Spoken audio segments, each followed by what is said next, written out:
Ave María Purísima, sin pecado concebida, capítulo 6-8, parábola del rey que celebra las bodas de su hijo, cifrado en Mateo 22 del 1 al 14 y Lucas 14 del 16 al 24. De hecho, es incansable. Mientras los últimos rayos rojizos del sol se pierden y los grillos empiezan a saludar la noche, Jesús se dirige a un prado cuya hierba cortaron hace poco y que sirve de alfombra en medio de su fragancia un poco acre. Lo siguen los apóstoles, las Marías, Marta y Lázaro con los de su casa, Isaac con los discípulos, diría yo, toda Betania. Entre los siervos está el anciano con la mujer, los dos que en el monte de las bienaventuranzas encontraron una ayuda aún para sus días. Jesús se detiene a bendecir al patriarca que le besa entre lágrimas la mano y que acaricia al niño que camina al lado de Jesús y le dice: «Dichoso tú que puedes seguirlo siempre. Sé bueno, sé atento, hijo. Tienes una gran suerte. Sobre tu cabeza está suspendida una corona. ¡Oh, qué dichoso eres!». Cuando todos se han acomodado, Jesús empieza a hablar. Han partido nuestros pobres amigos que tenían necesidad de ser muy consolados en la esperanza, en la seguridad de que basta saber poco para poder entrar al reino y que basta un mínimo de verdad sobre el que trabaje la voluntad.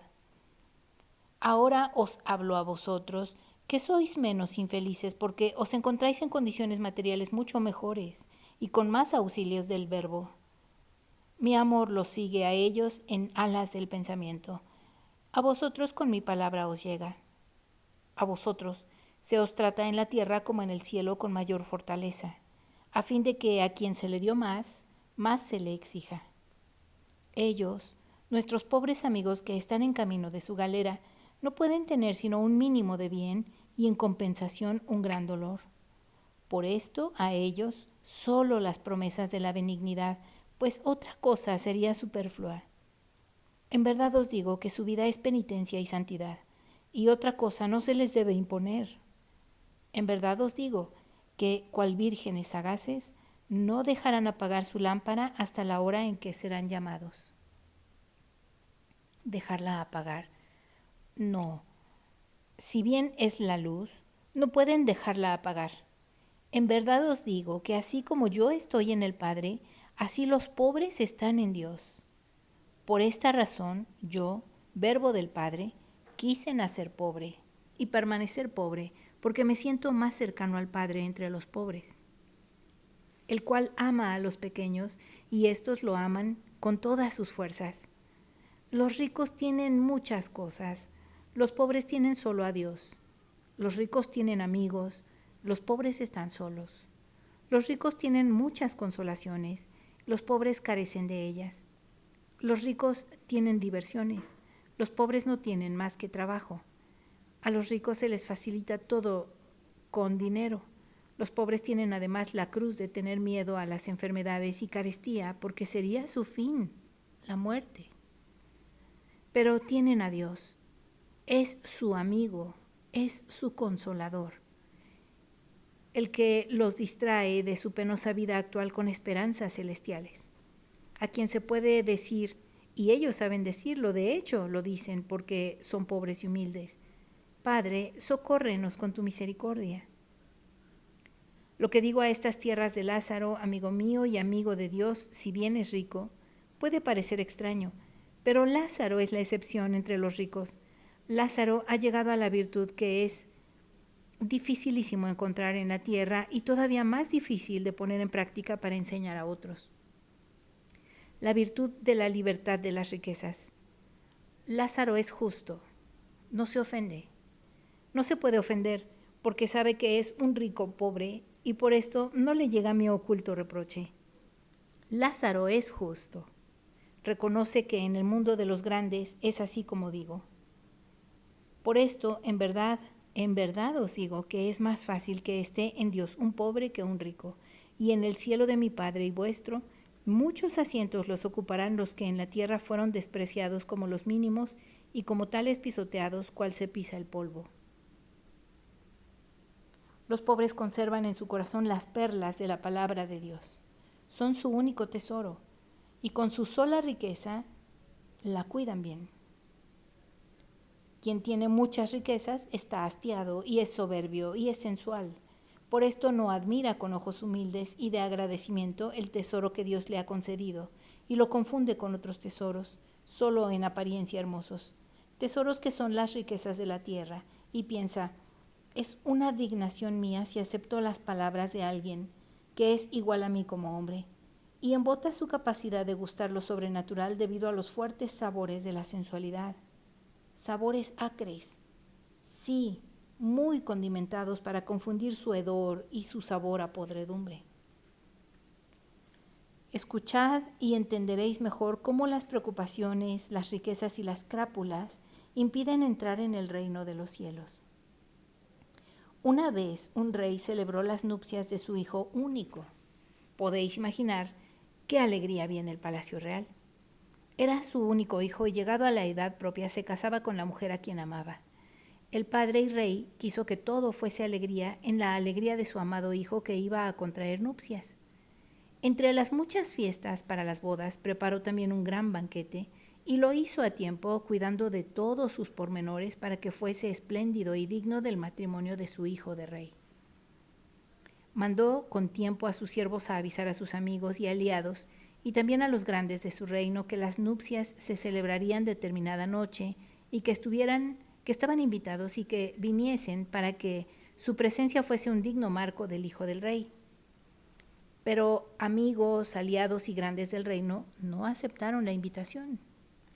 Entonces el rey, pensando que tal vez los primeros siervos no habían dado el aviso con propiedad, mandó a otros para que con palabras insistentes les dijesen: venid, os rogamos, todo está ya preparado. La sala está aderezada, los vinos preciosos se han llevado a todas partes, y en la cocina la carne de bueyes y otros animales cebados están ya para ser cocidas. Las esclavas revuelven la harina para hacer pastelitos y otras muelen las almendras para hacer golosinas delicadísimas a las que añaden aromas muy raros.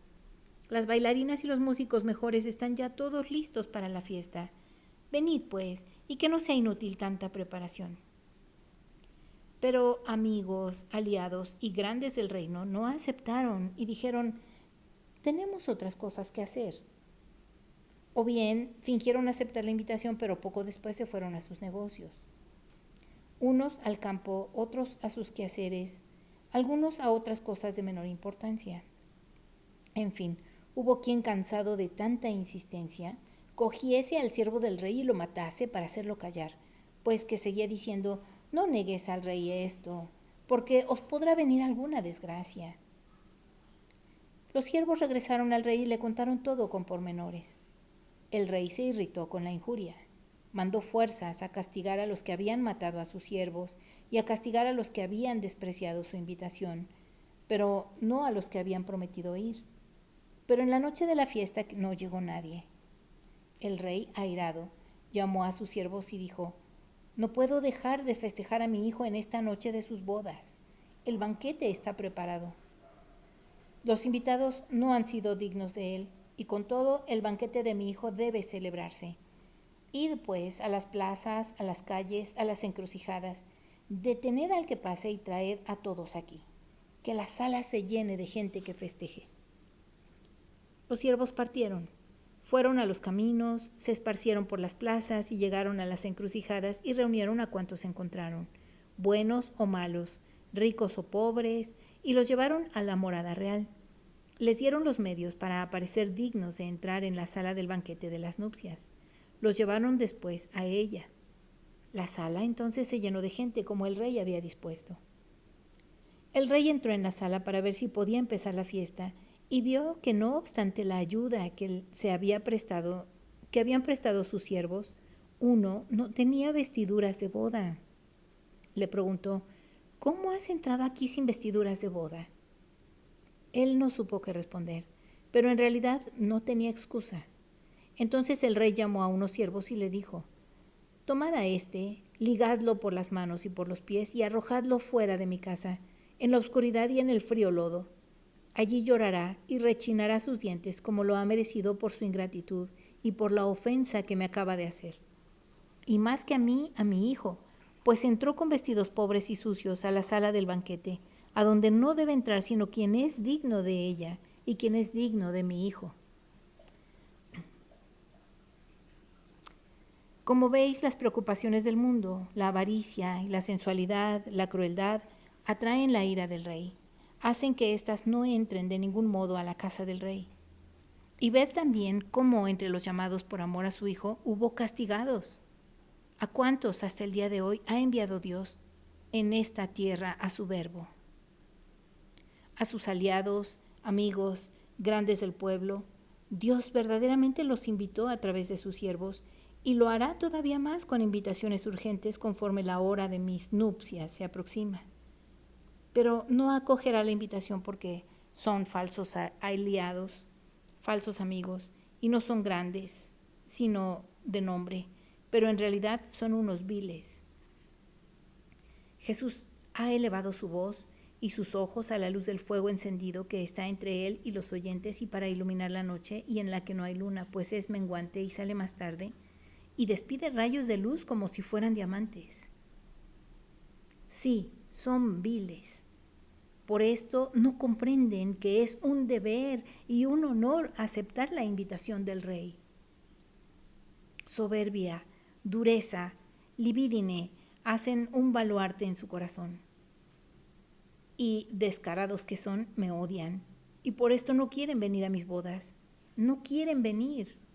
Prefieren a las bodas sus uniones con la política sucia, con el dinero puerco, con los sentidos malolientes. Prefieren el astuto cálculo, la conjuración traidora, el engaño, el crimen. Todo esto lo condeno en nombre de Dios.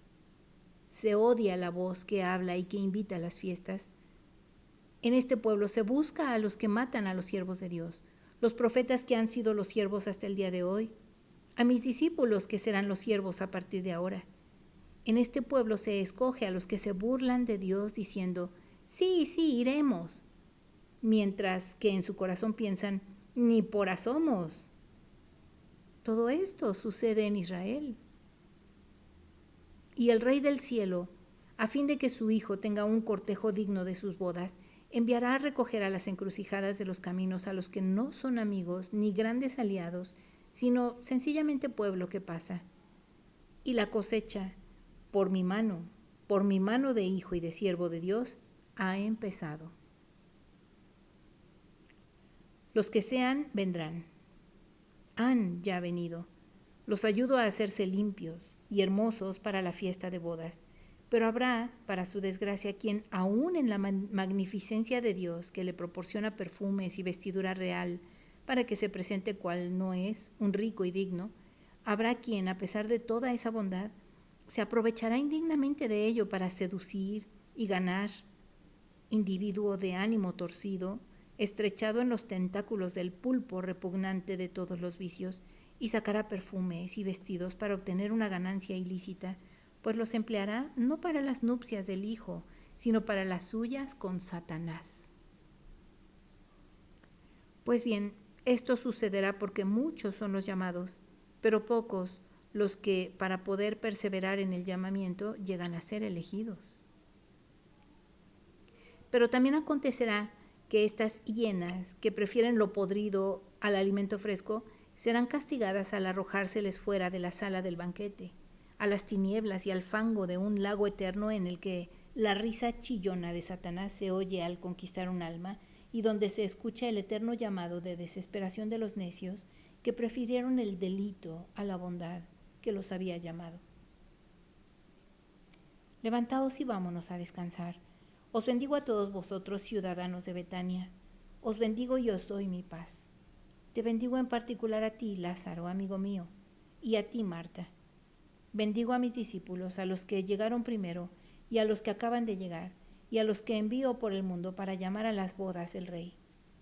Arrodillaos para que os bendiga.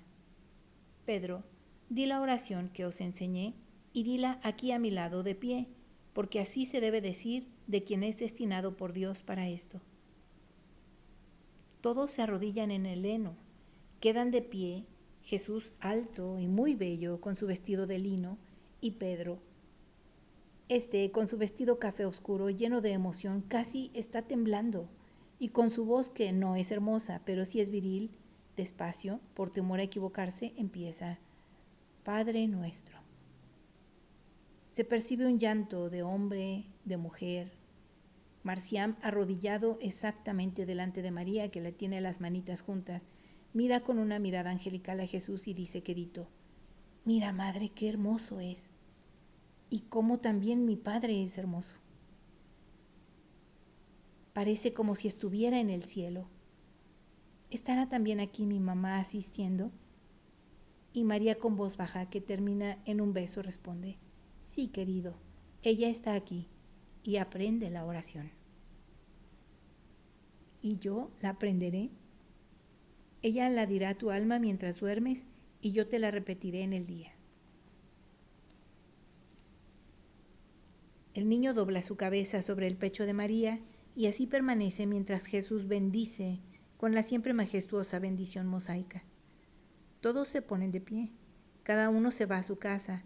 Lázaro es el único que se va detrás de Jesús. Entra con él a la casa de Simón para estarse allí. Entran también los demás. Iscariote se queda en un rincón semioscuro y apenado y no se atreve a acercarse a Jesús como los demás. Lázaro se congratula con Jesús y dice: Oh, me desagrada que te vayas, pero estoy más contento que si te hubiese visto partir antier. ¿Por qué, Lázaro? Porque tenías un aire triste y cansado y no hablabas y sonreías poco. Y ayer y hoy has vuelto a ser mi santo y dulce maestro y esto me causa alegría. Lo estaba, sí, aunque no decía nada. Lo estabas, pero tú eres serenidad y palabra. Esto queremos de ti. Bebemos en estas fuentes nuestra fortaleza. Estas fuentes parecían secas. Teníamos una gran sed. Tú ves que hasta los gentiles se han admirado y vinieron a buscarlas. Iscariote, a quien se había acercado Juan de Zebedeo, se atreve a hablar. También a mí me habían preguntado, pues estaba muy cerca de la Antonia esperando verte. ¿Sabías dónde estaba yo?, responde Jesús. Lo sabía, pero esperaba que no hubieras desilusionado a quien te aguardaba. También los romanos se sintieron desilusionados. No sé por qué obraste así. ¿Y tú eres quien me lo pregunta? ¿No estás al corriente de los rumores del Sanedrín, de los fariseos, de los demás acerca de mí? ¿Cuáles? ¿Habrías tenido miedo? No, asco. El año pasado, cuando estaba solo, uno solo contra un mundo que ni siquiera sabía que fuese yo profeta, mostré no tener miedo, y tú eres una de las adquisiciones de mi autoridad. Hice oír mi voz contra todo un mundo de gritos. Hice oír la voz de Dios en un pueblo que la había olvidado. Purifiqué la casa de Dios en las suciedades materiales que había, sin esperar limpiarla completamente de las suciedades morales que anidan en ella, porque no ignoro el futuro de los hombres, sino para cumplir con mi deber, por el celo de la casa del Señor eterno, convertida en una plaza en que se oían las voces de barateros, usureros y ladrones, y para sacar del adormecimiento a los que durante siglos han olvidado la obligación sacerdotal, dejando en el letargo espiritual. Fue el toque de llamada a mi pueblo para llevarlo a Dios. He regresado este año y he visto que el templo es siempre el mismo. Lo que es peor todavía, no es ya más cueva de ladrones, sino lugar de conjura. Y después se convertirá en la sede del crimen, y luego en un lupanar, y finalmente será destruido con una fuerza más grande que la del Sansón, aplastado a una casta indígena de ser llamada santa. Es inútil hablar en este lugar en el que, te recuerdo, me prohibieron hablar. Pueblo perjuro, pueblo envenenado de sus jefes, que se atreve a prohibir que hable la palabra de Dios en su casa. Me prohibió, se me prohibió. Callé por amor a los mínimos. No ha llegado la hora de que me maten. Muchos tienen todavía mucha necesidad de mí y mis apóstoles no están todavía fuertes para recibir en sus brazos mi prole. El mundo No llores, madre, perdona, tú que eres buena, que tu hijo sintió la necesidad de decir a quien quiere o puede engañarse la verdad que yo conozco. Callo, pero ay de aquellos por quienes Dios guarda silencio. Madre, Marciam, no lloréis, os lo ruego, que nadie llore. Pero en realidad todos lloran más o menos dolorosamente. Judas, pálido como un muerto en su vestido amarillo y rojo con rayas, se atreve a hablar otra vez con una voz plañidera y ridícula. Créeme, maestro, que estoy confuso y adolorido. No sé qué cosa decir. Yo no sé nada. De veras que no vi a nadie del templo. He roto el contacto con todos. Pero si tú lo dices, verdad será. Judas, ni siquiera viste a Sadoc. Judas inclina la cabeza rezongando. Es un amigo, como a tal lo traté, no como a uno del templo. Jesús no le responde.